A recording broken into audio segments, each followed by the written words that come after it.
Welcome to our deep dive into stress. I think it's something we can all relate to.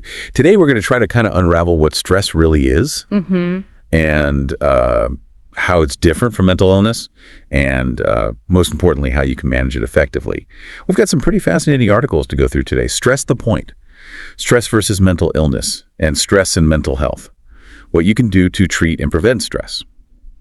So hopefully by the end of this, you'll have a much clearer understanding of how stress works and how to recognize its effects and some practical tools for dealing with it. Yeah, definitely. Stress is definitely something that touches all of our lives.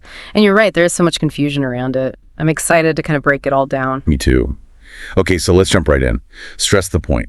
Starts off with a definition that really grabbed my attention. It says, stress is your body's natural nervous system response to a perceived threat.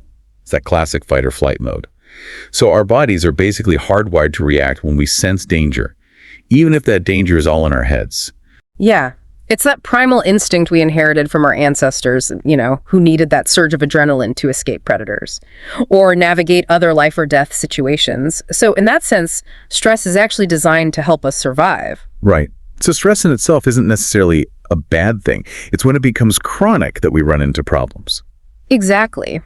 The issue arises when we're constantly flooded with stress hormones. So imagine your body is on high alert 24/7. That's when you start to see those negative impacts, like chronic inflammation, difficulty sleeping, even an increased risk of cardiovascular issues. That makes total sense. It's like your body's stuck in overdrive. So how does this tie into mental illness? Because the article makes the clear distinction between stress and mental health conditions. Right, and that's where things get interesting. So mental illness is characterized by significant changes in our thoughts, feelings, and behaviors that disrupt our daily lives.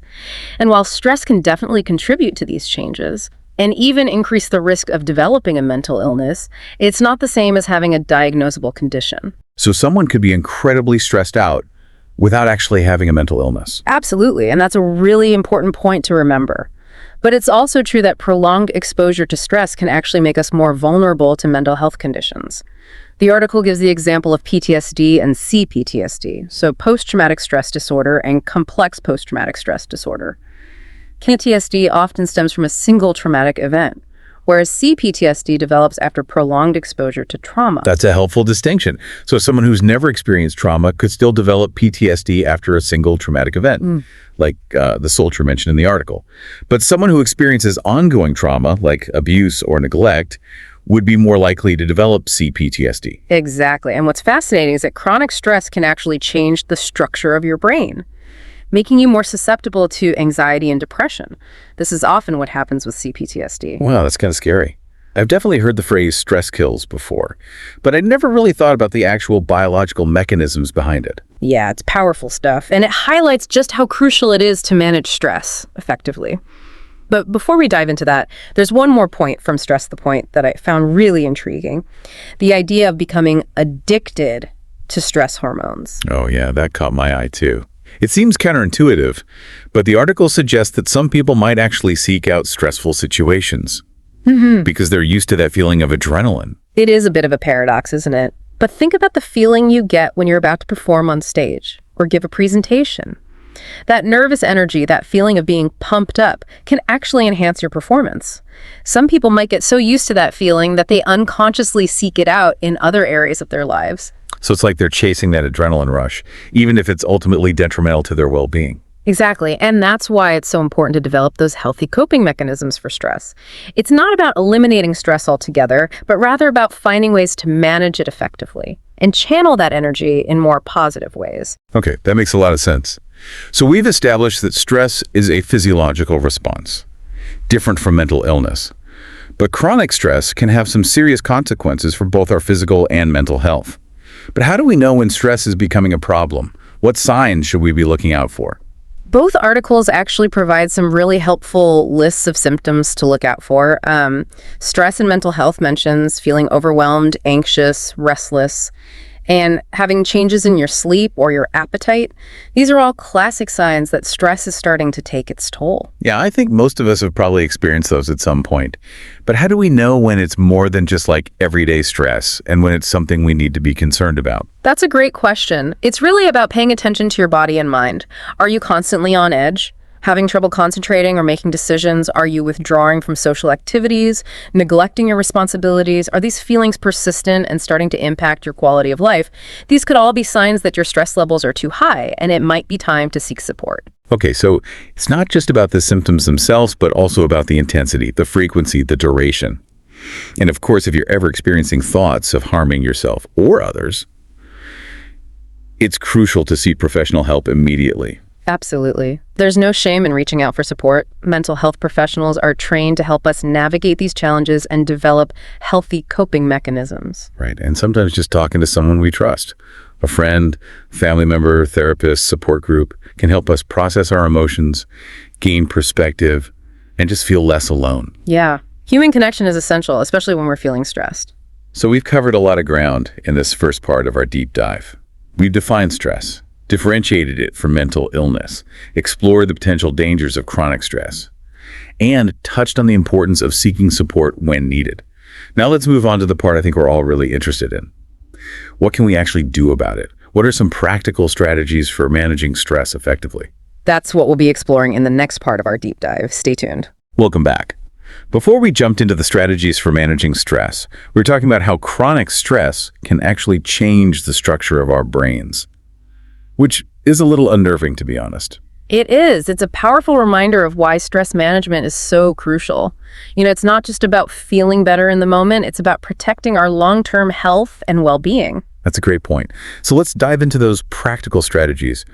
Both articles emphasize the importance of finding what works best for you, which makes sense. There's no one-size-fits-all solution. Exactly. And it often involves a combination of approaches, addressing lifestyle factors, developing coping mechanisms, and sometimes even seeking professional support. Stress and mental health mention some pretty straightforward things like exercise, a healthy diet, and relaxation techniques. But I have to admit, sometimes those things feel a bit overwhelming when I'm already stressed out. I hear you. It's easy to get caught in that cycle. Feeling stressed, not having the energy or motivation to take care of yourself, which then just leads to more stress. But remember, even small changes can make a big difference. You don't have to overhaul your entire life overnight. Okay, that's reassuring. So where should we start? What are some small, manageable steps we can take? Well, one of the simplest yet most effective techniques is something we all have access to: our breath. Deep breathing. I've kind of been skeptical about that in the past. It seems almost too simple, but I'm curious to hear more about the science behind it. Sure. So when we're stressed, our breathing tends to become shallow and rapid. This keeps our bodies in that fight or flight mode, which perpetuates the stress response. But by consciously slowing down and deepening our breath, we can signal to our nervous system that it's time to relax. It's like hitting the reset button. So it's like a direct line to our body's control panel, helping to regulate that stress response. I like that analogy. Exactly. And there are so many different breathing techniques you can experiment with. Box breathing, alternate nostril breathing, diaphragmatic breathing. You can find what resonates with you. Speaking of finding what resonates, Stress the Point brought up something I hadn't really considered before, this idea of positive stress. So challenging ourselves in healthy ways can actually be good for us. That's right. It's about finding that sweet spot where we're pushing ourselves outside our comfort zone without becoming overwhelmed. Think of it as the kind of stress that motivates us to learn, grow, and achieve our goals. Can you give some concrete examples? Sure. Learning a new skill, taking on a challenging project at work, even engaging in a friendly competition, these can all be sources of positive stress. It's that feeling of excitement and anticipation that drive to rise to the occasion. Okay, that makes sense. So it's not about avoiding stress altogether. It's about harnessing it in a way that benefits us. Exactly. It's about building resilience, giving ourselves the tools to bounce back from challenges and come out stronger on the other side. And exercise is a great example of positive stress in action. It's physically challenging, but it also releases endorphins, which have mood-boosting effects. That's a good reminder. I know I always feel better after a good workout, even if I wasn't feeling motivated beforehand. And both articles talk about the importance of social support, especially when it comes to managing stress. They mention things like attending support groups or talking to friends and family. Yeah, human connection is so vital, especially when we're feeling stressed. It's easy to isolate ourselves when we're struggling, but that often just makes things worse. And sometimes it's hard to reach out when you're feeling overwhelmed, though. I understand. But even just having one person you can confide in, a friend, family member, therapist, or even a support group, can make a huge difference. Talking about what's stressing you out can help you process your emotions, gain perspective, and feel less alone. Right, just feeling heard and understood can be incredibly therapeutic. It is. And if you're dealing with more serious issues like trauma or mental health conditions, a therapist can provide a safe and supportive space to work through those challenges. Okay, so we've talked about breathing techniques, exercise, social support, and seeking professional help when needed. What about some of those other lifestyle changes that were mentioned? Like diet and sleep. Those feel a bit more daunting to me, to be honest. I know they can seem overwhelming, but again, it's about starting small and making gradual changes. You don't have to become a health guru overnight. So baby steps. I like that. Any specific tips? When it comes to diet, focus on nourishing your body with whole foods, fruits, vegetables, lean proteins, whole grains. These provide the nutrients your body needs to function optimally and cope with stress. Okay, this is not necessarily about following a restrictive diet, but more about making healthier choices overall. Exactly. And try to limit processed foods, sugary drinks, and excessive caffeine. These can spike your blood sugar, leading to energy crashes and mood swings, which can make stress even worse. And what about alcohol? I know a lot of people turn to alcohol to unwind after a stressful day, but I've heard that's not the best coping mechanism. You're right. While a glass of wine might seem relaxing in the moment, alcohol can actually disrupt sleep and increase anxiety in the long run. It's not a sustainable solution. So we're talking about fueling our bodies with good food, getting enough sleep, moving our bodies regularly, and connecting with others. It's a holistic approach to managing stress. It is. And remember, what works for one person might not work for another. It's about finding those strategies that resonate with you and that you can realistically incorporate into your life. That brings up another point that stress and mental health mention: identifying our personal stress triggers. Once we know what tends to set us off, we can either avoid those triggers or develop better coping mechanisms for dealing with them. But how do we actually go about identifying those triggers? It often involves a bit of self-reflection and paying close attention to your body's signals. Start by noticing what situations or events tend to make you feel stressed. Are there certain people, places, or activities that consistently trigger a negative reaction? So it's about tuning into those physical and emotional cues, that feeling of your heart racing, your shoulders tensing up, that sense of overwhelm or irritability. Exactly. Those are your body's way of telling you that something's not quite right. Once you start paying attention to those cues, you'll begin to recognize patterns and identify those specific triggers that tend to set you off. And once we've identified those triggers, what then? Well, if it's something you can avoid altogether, that's great. But if it's unavoidable, like a work deadline or a family obligation, then you can start to develop strategies for managing the stress it causes. Maybe that involves breaking down a large task into smaller, more manageable chunks, delegating some of the responsibility, or practicing relaxation techniques leading up to the event. So it's about empowering ourselves to take control of our stress response, rather than letting it control us. Exactly. We all have more agency than we sometimes realize. And speaking of taking control, let's talk about mindfulness, which is a practice that can be incredibly helpful for managing stress. Okay, mindfulness. I've heard that word thrown around a lot, but honestly, I'm not entirely sure what it means in a practical sense. Mindfulness is essentially about paying attention to the present moment without judgment. It's about noticing our thoughts, feelings, and bodily sensations without getting swept away by them. So instead of dwelling on the past or worrying about the future, we're focusing on what's happening right now. But how do we actually do that? Is it just about sitting quietly and meditating? Meditation is certainly one way to cultivate mindfulness, but it's not the only way. You can practice mindfulness while walking, eating, showering, or even doing the dishes. It's about bringing a sense of awareness to whatever you're doing, noticing the sensations, thoughts, and emotions that arise without judging them as good or bad. So even something as mundane as washing the dishes can be an opportunity to practice mindfulness. Absolutely. And the more we practice, the more naturally it will come to us. I like the idea of incorporating mindfulness into everyday activities. It makes it seem more accessible and less intimidating than sitting down for a formal meditation session. It is. Mindfulness doesn't have to be a separate activity that we carve out time for. It can be woven into the fabric of our lives, making us more present and less reactive to stress.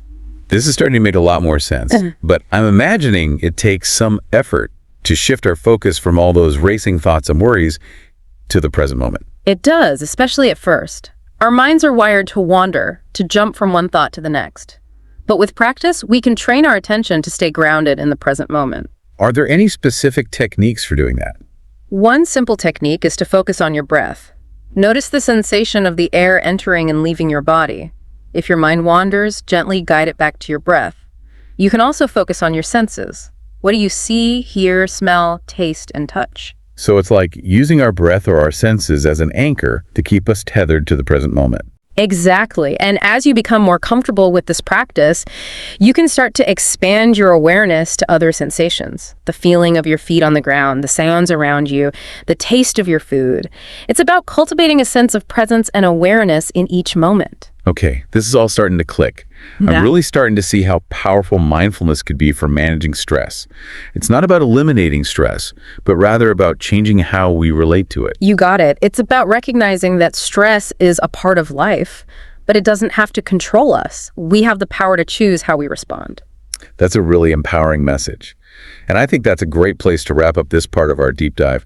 We've covered a lot of ground: breathing techniques, exercise, social support, nutrition, sleep, and mindfulness. It's clear that there's so many tools available to us. And remember, it's not about trying to do everything at once. Start small, experiment, find what works for you, and be patient with yourself. Great advice. When we come back, we'll be wrapping up our deep dive with some final thoughts and takeaways. Stay with us. Welcome back to our deep dive.